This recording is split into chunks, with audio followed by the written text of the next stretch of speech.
udah nggak ada. Kalau yang lama itu masih ada. Itu kan ini peristiwa menyakitkan hati saya. Ini peristiwa dengan tidak menyalahkan siapapun. Apa sebabnya?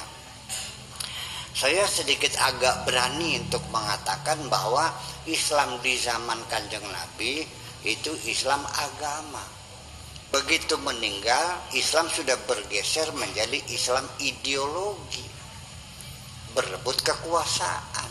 Apapun yang labelnya Islam ketika ikut berebut kekuasaan itu sudah menjadi ideologi. Betul nggak gitu? Iya.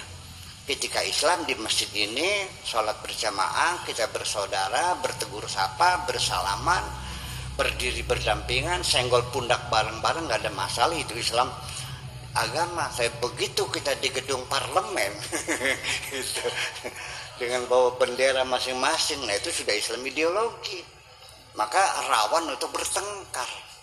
Kita persoalannya. Jadi saya ingin mengembalikan, saya ingin Islam saya Islam Kanjeng Nabi. Itu gimana caranya?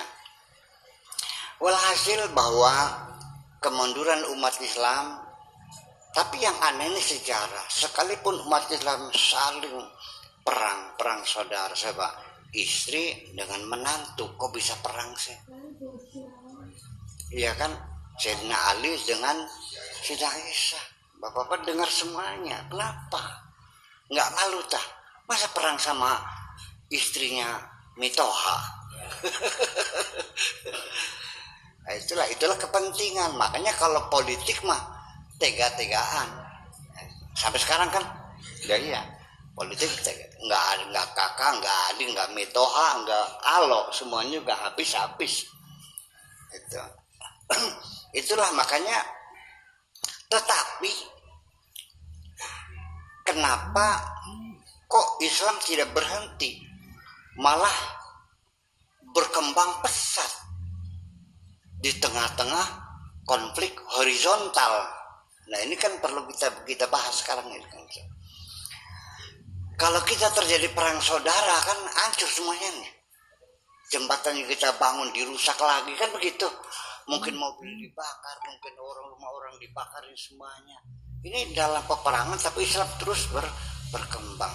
Apalagi ketika Sayyidina Ali dibohongin oleh Muawiyah. Dibohongin kan. Nah, pura-pura Al-Qurannya ditompakkan ke Al-Quran gitu. Sayyidina Ali kan jujur orangnya, percaya aja. Ditewak sekalian. Mesti ditewak. Nah, itu. Nah, Muawiyah ini terkenal orang yang rakus akan kekuasaan dan rakus akan harta. Iya, selalu materi gitu. Tapi juga saya pikir-pikir ada untungnya. Kalau bukan karena kerakusan Muawiyah, mungkin Islam nggak sampai kalau Jikobong. Iya, jadi seperti agama-agama yang lain juga sama ya. Dompleng sama imperialisme kan. Ya iya. Ini imperialisme, kolonialisme, ininya dompleng kan gitu. Jadi saya kira mungkin seperti itulah. Oke, nggak ada masalah. Tetapi Islam di Indonesia pasti berbeda dengan penyebaran Islam di daerah lain. Kalau Islam di Indonesia tidak ada pertumpahan darah. Karena mereka yang berdakwah tidak punya kepentingan politik. Mereka para pedagang. Jadi urusannya dagang. Bersentuhan, mempengaruhi pada masuk Islam kan gitu. Apalagi mereka itu Islamnya Islam yang mengakomodir budaya-budaya lokal. Menjadi indah makanya. Jadi jangan kecil hati. Yuk kita bandingkan. Orang Makkah masuk Islam itu setelah dikepung. Idza jaa nasrullahi, ketika datang pertolongan Allah, wal fathu, dan kota Mekah ditaklukkan. Walau aitan nasa yadkhuluna fi dinillahi afwaja. Lalu baru orang-orang pada masuk Islam setelah tidak bisa melarikan diri, terbiasa nyumput. pada nyebut di mana. Nah, jadi kesimpulannya apa? Mereka orang Makkah masuk Islam itu kan terpaksa. Lari nggak bisa, sembunyi nggak bisa. Ya udahlah, senimbang dipayahan.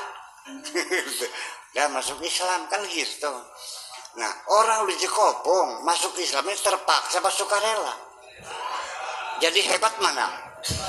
Ulu Cikobong mau nggak bakal kalah kita, Pak. Kita lebih hebat. Iya. Ditambah lagi di sana, di negara-negara Islam, tiap kali perang saudara, sampai sekarang saling bunuh membunuh. Dalam sejarah Islam di Indonesia tidak pernah saling bunuh membunuh. Kalau begitu Islam di Indonesia Islam yang paling damai dong. Yuk orang Arab silakan datang ke Ulu Cikobong, belajar sama orang Ulu Cikobong. Nah gitu dong.